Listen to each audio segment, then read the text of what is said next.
प्रदेश विशेषमा आज हामीसँग हुनेछन् कर्णालीमा नयाँ सत्ता समीकरणको रस्साकस्सी, नेपाल पक्षलाई कारबाही गरेरै सरकार हटाउने ओली पक्षको रणनीति। सुदूरपश्चिममा पनि सरकार फेरबदलको कसरत, केन्द्रको विवादले प्रदेशको सत्ता राजनीति झन जटिल। दोलखा भीमेश्वरका 200 परिवार व्यावसायिक तरकारी खेतीमा वार्षिक 20 करोड भन्दा बढीको कारोबार। र मगर बाहुल्य समुदायबाटै मातृभाषा हराउँदै भाषा संरक्षणमा स्थानीय तहको बेवास्ता। नमस्कार, म अनिता शाह। यी थिए प्रदेश विशेषका लागि आजका सामग्री।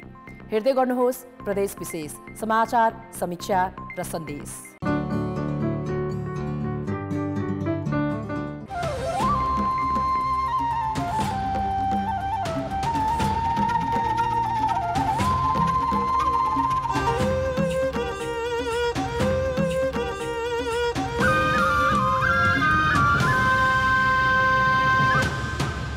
प्रदेश विशेष presented by Asian paints. Karnali प्रदेशमा नेकपा एमालेको ओली पक्षले सरकारलाई दिएको समर्थन फिर्ता लिएपछि नयाँ समीकरणको रस्साकस्सी सुरु भएको छ। समर्थन फिर्तापछि मुख्यमन्त्री महेन्द्र बहादुर शाही नेतृत्वको सरकारले अब विश्वासको मत लिनुपर्ने संवैधानिक बाध्यता छ भने एमाले भित्रै दुई खेमाको किचलोले नयाँ समीकरण निर्माण थप पेचिलो बनेको छ। सरकारलाई दिएको समर्थन फिर्ता लिने निर्णय गरेको एमालेको ओली पक्ष र समर्थन कायमै रहेको जनाएको नेपाल पक्षको रस्साकस्सीका बीच कर्णालीमा अल्पमत र बहुमतको खेल पुनः सत्तामा आएको छ। ओली पक्षीय 10 जना सांसदको उपस्थितिमा संसदीय दलले समर्थन फिर्ताको सूचना बुधबार मात्रै प्रदेश सभामा दर्ता गराएका थिए। तर सरकार फेरबदल निकै पेचिलो छ। एमालेको ओली पक्षले पार्टीले नै समर्थन फिर्ता लिएको दाबी गरिरहेको छ भने 9 सांसद रहेको नेपाल समूह आफ्नो समर्थन कायमै रहेको बताइरहेको छ। विधान त व्यवस्था नभएको कुरा मानिलिनुहोस्। तपाईको चाहिँ अहिले केही साथीहरूले हामी दलको नेकपा एमाले दलको विरुद्धमा उभिन्छौँ भनेर भन्नु भएको छ भन्ने तपाईले सुन्नु भएको छ भने पनि कानुन त त्यो कुरा पूर्ण हुँदैन र संसदीय दलको सदस्य संसदीय दलको मर्यादाभित्र नरहेपछि त्यसको लेजिटिमेटी, त्यसको वैधानिकता तपाईहरु आफै बुझ्न सक्नुहुन्छ। मैले त्यो परिकल्पना नगरौँ। नेकपा एमालेको संसदीय दलमा हामी 19 थियौँ, 19 कायम हुन्छ र मनसायगत ढङ्गले मैले व्यक्तिगत ढङ्गले बोल्न सकोला, त्यसको लेजिटिमेटी प्राप्त हुँदैन। ओली समूह अर्को पक्षलाई कारबाही गरेरै भए पनि सरकार हटाएरै छाड्ने रणनीतिमा छ। त्यसैले एमाले भित्री दुई गुटको रस्साकस्सीले माओवादी केन्द्रबाट मुख्यमन्त्री बनेका महेन्द्र बहादुर शाहीलाई सरकार जोगाउन सकस परेको छ। किनभने प्रदेश सभामा समर्थन फिर्ताको सूचना ओली समूहले फिर्ता लिएन भने विश्वासको मत लिनै पर्नेछ। संघीय राजनीतिमा कांग्रेस र साना पार्टी र माओवादी पार्टी एक ठाउँमा आउने अवस्था बन्दैछ। त्यो खालको सिनारियो देखिन्छ भने तल पनि हामीले त्यसरी जान सकिँदैन भन्ने कुरा त भएन नि। 40 सदस्यीय कर्णाली प्रदेश सभामा सरकार बनाउन 21 जना सांसद चाहिन्छ। समर्थन फिर्ता लिएका ओली पक्षमा सभामुख बाहेक एमालेका 10 सांसद छन्। यस्तै माओवादीका 13, कांग्रेसका 6 र राप्रपाका 1 सांसद छन्। अहिले एमालेको ओली वा नेपाल पक्षको साथ बिना अरू सबै सांसदको समर्थन पाउँदा पनि बहुमत पुर्याउन सक्ने अवस्था छैन। यता समर्थन फिर्ता लिएको ओली पक्षले पनि नेपाल समूह वा माओवादीको सहयोग बिना सरकार बनाउन सक्दैन। अझै एमाले विवादको कानुनी निरूपण नहुँदासम्म नयाँ गठबन्धन निर्माण झनै सहज छैन। कान्तिपुर समाचारका लागि क्यामेरामा नवीन शाहीका साथ कमल पन्त र पूर्णबहादुर खड्का, सुर्खेत। एमालेको विवाद कानुनी रूपमै निरूपण नभएसम्म कर्णाली प्रदेशमा नयाँ सरकार गठन हुने अवस्था छैन। माओवादी केन्द्र र कांग्रेस वा ओली खेमा र कांग्रेस बीच समीकरण बने पनि सरकार गठनका लागि पर्याप्त हुँदैन। सुदूरपश्चिममा पनि सरकार फेरबदलका लागि केन्द्रको निर्णयको पर्खाइ छ। केन्द्रमा सत्ता समीकरणबारे स्पष्ट धारणा नबनेसम्म प्रदेशमा सरकार फेरबदल नहुने देखिएको छ। सत्तारूढ र प्रतिपक्षी दुवै केन्द्रको निर्णय कुरेरै बसेका छन्। यद्यपि ढिलो चाँडो फेरबदल निश्चित छ। सुदूरपश्चिम प्रदेश सभामा अहिले 4वटा दल छन्। दुई पार्टी पूर्ववत अवस्थामा फर्किएपछि माओवादी नेतृत्वको सरकार एमालेले समर्थन फिर्ता लिए अल्पमतमा पर्नेछ।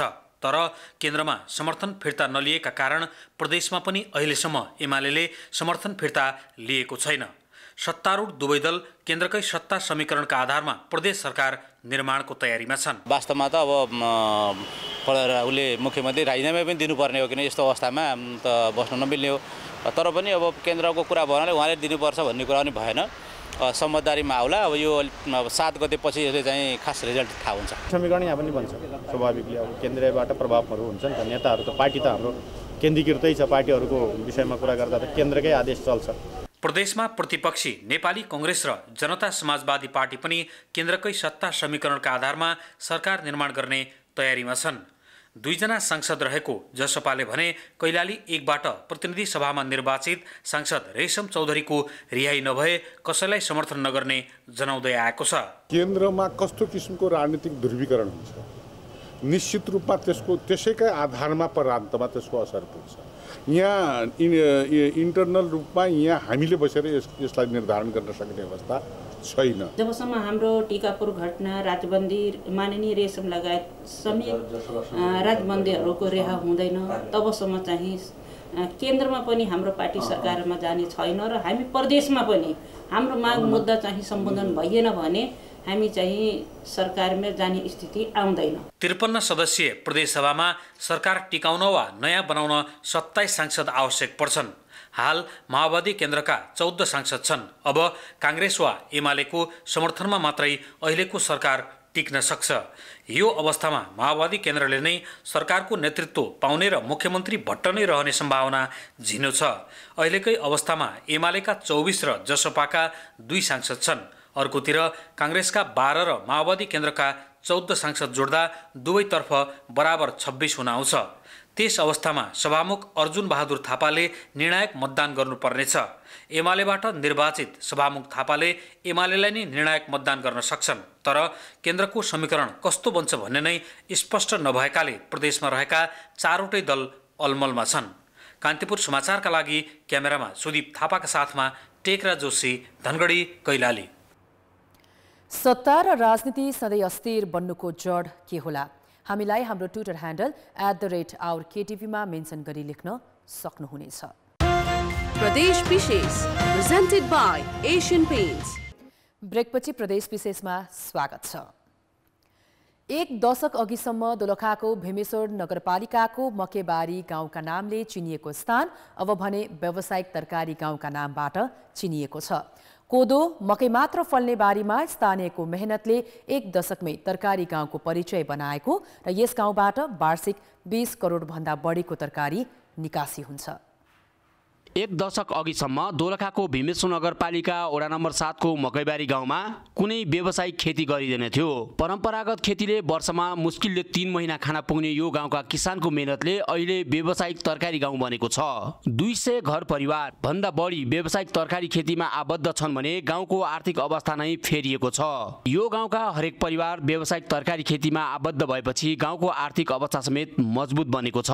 वर्षमा यो तपाईँको खेती गरेको स्तर र रोपनी हिसाब, आफ्नो जग्गाहरू, आफ्नो के भन्छ जाँगर अनुसारले, मेहनत अनुसारले कमाउनेले 12-15 लाख 20 लाखसम्म पनि कमाउँछ। नभए पनि खाना लाउन पुर्याएर जस 1-1.5 लाख 2 लाख रुपियाँ वर्षमा बजेट गर्न सकिन्छ। जिएमई काम गर्न जाने हो पहिला भनेको, अब यस्तो कुखुरा बाख्रा बेच्ने त्यही नै आएछ, अरू केही पनि थिएन। अहिले त तरकारी छ, तरकारी बेच्छौँ हामी वर्षमा 9-10 लाखको। मकैबारीका 200 भन्दा बढी घर परिवार व्यावसायिक तरकारी खेतीमा लागेका छन्। यो गाउँबाट अहिले वार्षिक 20 करोड भन्दा बढी रुपैयाँको तरकारी चरिकोट, काठमाडौँ र छिमेकी जिल्लासहित तराई निकासी हुन्छ। सरकारी सहयोग बिनै मकैबारीका स्थानीय बासिन्दाको आफ्नै लगन र मेहनतले व्यावसायिक तरकारी गाउँमा परिणत भएको हो। बाँझो बारी कतै नराखेका यहाँका स्थानीयले तरकारी खेतीबाटै प्रति परिवार वार्षिक 2 देखि 15 लाखसम्म आमदानी लिइरहेका छन्। सरकारले दिन्छ अथवा राज्यले दिन्छ भनेर हामी बसेको भए सायद यो अवस्थामा पुग्दैन पनि थियो होला। समुद्री सतहबाट झन्डै 2100 मिटरको उचाइमा रहेको यो गाउँले बेमौसमी तरकारी खेती हुने स्थानका रूपमा परिचय बनाएको छ। मकैबारीमा रायो, काउली, मुला, गाजर लगायतका तरकारी मौसम अनुसार फरक समयमा उत्पादन हुन्छ। यस्तै यहाँ उत्पादित तरकारी विषादी मुक्त हुँदा राम्रो भाउ पाउने गरेको छ। गाउँकै परिचय फेरेका यहाँका किसानले स्थानीय बासिन्दा सक्रिय भए परिवर्तन सम्भव छ भन्ने उदाहरण बनेर देखाएका छन्। कान्तिपुर समाचारका लागि केदार शिवाकोटी, मकैबारी, दोलखा। कृषकको परिश्रमले फेरिएको यस गाउँ प्रशंसा गर्न योग्य छ। अन्य जिल्लाका किसानले पनि यसबाट पाठ सिक्न आवश्यक छ। प्रदेश विशेष प्रेजेन्टेड बाई एशियन पेन्ट्स। ब्रेकपछि प्रदेश विशेषमा पुनः स्वागत छ। प्युठानका 9वटै स्थानीय तहमा मगर जातिको बसोबास छ। मगर जातिकै बाहुल्य रहेको बस्तीमा पनि मगर भाषा बोल्नेको संख्या कम हुँदै गएको छ। प्युठानको स्याउलीबाङ, अर्खा, रजबा र लिगा मगर समुदायको बसोबास रहेका गाउँ हुन्। यी गाउँमा 90% भन्दा बढी मगर जातिको बसोबास छ। यहाँ मगर भाषा भने बोलीचालीबाट हराउँदै गएको छ। पदागरी पुराना हाम्रा शाखा पुर्खाहरूले धेरै पढेका थिएनन् अनि त्यसपछि धेरै पढेको नभइसकेपछि चेतना भएन। आफ्नो भाषा, आफ्नो संस्कार, आफ्नो संस्कृति जोगाउन पर्छ तर यसलाई राख्नुपर्छ भन्ने कुरो उहाँहरूले अब जोगाउन सक्नु भएन। नेपालमा 3 प्रकारका मगर भाषा प्रचलनमा छन्। पाल्पादेखि पूर्वी क्षेत्रमा मगर ठोट, पाल्पादेखि पश्चिम क्षेत्रमा खामपाङ र डोल्पाको सहरतारा, टोपतारा र ताराकोट गाउँमा मगरले मगर काइके बोल्ने गर्छन्। यस्तै प्युठानको बाङ्गेसाल, दाङबाङ, हंसपुरमा केहीले अहिले पनि मगर ठुट भाषा बोल्ने गर्दछन्। तर प्युठानमा मगर भाषा बोल्नेको संख्या निकै न्यून छ। स्कुलमा अङ्ग्रेजी भाषा पढाइन्छ, त्यस्तै जस्तो मगर भाषाको पनि अब शिक्षा लागू गर्नुपर्छ भनेर हामी पहिल्यैदेखि यसको कामहरू भइरहेछ। कोही ठाउँमा सञ्चालन पनि भएको छ तर हाम्रो प्युठानमा अझै त्यति अब हुन सकेको छैन। यो पनि परेशमा छ। मगर जातिकै बाहुल्यता भएका क्षेत्रकै स्थानीय तहहरूले पनि मगर भाषा संरक्षणमा चासो दिएका छैनन्। नगरपालिका क्षेत्रमा पनि मगरको बाहुल्य त्यो चाहिँ सम्भावना भएको गुरुङ, मगर र हाम्रो अल्पसङ्ख्यक रहेको कुमाल जाति, नेवार समुदायहरूको पनि एउटा भाषा संरक्षण हुनुपर्छ भन्ने लगाएर हामीले विवरण पनि पठाएको छौँ। पुराना पुस्ताले पनि मगर भाषा प्रयोग गर्न छाड्नु र नयाँ पुस्ताले सिक्ने चासो नदिँदा मगर भाषा बोल्नेको संख्या न्यून हुँदै गएको हो। कान्तिपुर समाचारका लागि शमशेर विक्रम जीसी, प्युठान। यसरी मगर बाहुल्य समुदायबाटै मातृभाषा हराउँदै जानु दुःखदको कुरा हो। आफ्नो भाषाको संरक्षण आफैले नगरे कसले गर्छ? प्रदेश विशेष आजका लागि यति नै। प्रदेश समाचारहरूको साथमा भोलि फेरि आउनेछौँ। कान्तिपुर टेलिभिजन हेर्दै गर्नुहोला। नमस्कार।